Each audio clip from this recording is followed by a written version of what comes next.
La ilaha illallah. Saya nak tanya satu soalan. How much you love Nabi Muhammad? How much do you love Nabi Muhammad?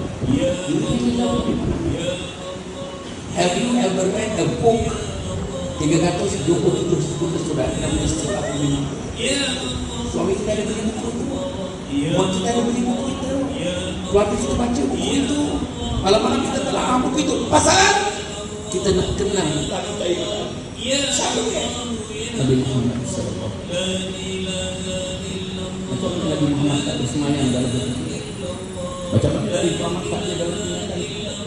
Saya nak tahu tadi berapa orang yang mati di selawat status lepas buat pagi ini sebutkan Allahumma salli ala Muhammad.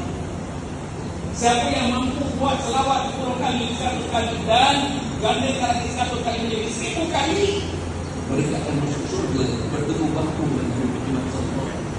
Ulang balik. Pertama kasih kepada, tak dengar. Pertama kasih kepada Allah. Saya seorang-seorang berdiri-berdiri. Kita berdoa. Kita ada orang seorang tak boleh. Macam mana? Jam 9 jam di KL, malam sambung lagi 100.8 rem. Macam mana? Tak ada hati ke kita? Tak ada perasaan ke?